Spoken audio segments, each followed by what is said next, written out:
یاد رکھیں قرآن کریم کوئی کہانی یا ناول والی کتاب نہیں کہ کوئی واقعہ اور کوئی کہانی اس طرح سے سنایا جائے کہ جیسے کہ ناولانہ انداز اور ایک سوانحی اسلوب ہوتا ہے، نہیں، بلکہ قرآن کریم ضابطۂ حیات ہے۔ یہ انسان کو جینے کا مقصد بتاتا ہے، اور بار بار قیامت کا تذکرہ اور بار بار آخرت کی یاد دہانی، اس سے یہ بتایا جاتا ہے کہ اے انسان، تجھے اس دنیا کے لیے نہیں بنایا گیا، بلکہ تیرا جینا اور مرنا صرف میرے لیے ہونا چاہیے۔ اسی لیے آپ دیکھ رہے ہوں گے کہ اب تک جو مضامین بیان ہوئے وہ صرف آخرت پر مشتمل ہے، اور بار بار موت یاد دلائی جا رہی ہے، آخرت کا تذکرہ ہو رہا ہے، قیامت یاد دلائی جا رہی ہے۔ اور آج کی آیات میں بھی یہی تذکرہ فرمایا کہ اگر اللہ کی ان تمام تخلیقات سے تم سبق نہیں لیتے ہو تو سنو، فَإِذَا جَاءَتِ الطَّامَّةُ الْكُبْرَى، بس جب آ جائے گا بڑا ہنگامہ۔ کیا مطلب بڑا ہنگامہ؟ یعنی قیامت۔ تو جب وہ آ جائے گا تو کیا ہوگا؟ یوم یتذکر الانسان، جس دن انسان یاد کرے گا کس چیز کو؟ ما سعی، جو اس نے کیا ہوگا۔ اور جس جہنم کے لیے کہتا تھا کون وہاں دیکھ کر آیا ہے، یہ تو مولویوں کی کہانیاں ہیں، تو فرمایا وبرزت الجحیم لمن یرا،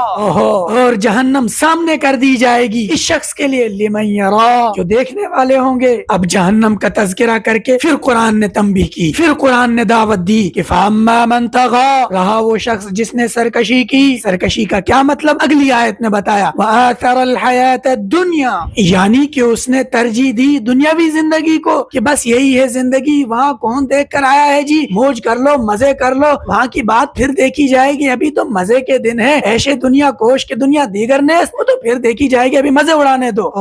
قرآن نے پھر نتیجے کے طور پر بتا دیا کہ ایسا سوچتے ہو، اس طرز فکر کے ساتھ زندگی گزارتے ہو اور سوچتے ہو اس دنیا کا کوئی اینڈ نہیں ہے، تمہیں پوچھ گچھ نہیں ہوگی، معمولی سی معمولی چیز انسان بناتا ہے تو اس کے پیچھے کوئی فکر ہوتی ہے، کوئی مقصد ہوتا ہے، کوئی مطمع نظر ہوتا ہے، ویسی نہیں کوئی چیز عدم سے وجود میں آتی۔ جب اتنی بڑی کائنات، ایک اتنا بڑا چلتا پھرتا انسان یہ اگر عدم سے وجود میں آ رہا ہے، یہ اگر بن رہا ہے، تو یہ کیا بے مقصد ہے؟ اس کو کوئی پوچھ گچھ نہیں ہوگی، اس کا کوئی مقصد نہیں ہوگا، اس کا کیا بس یہی مقصد ہے کہ مزے کرے اور موج کرے؟ فرمایا نہیں نہیں، اگر اس سوچ کے ساتھ زندگی گزارتے ہو تو سنو، فَإِنَّ الْجَحِيمَ هِيَ الْمَأْوَىٰ، پس جہنم ہی اس کا ٹھکانہ ہے۔ اللہ میری آپ کی حفاظت فرمائے۔ اس سے اگلی آیات میں کیا بیان ہوا وہ انشاءاللہ اگلی ویڈیو میں سنیں گے۔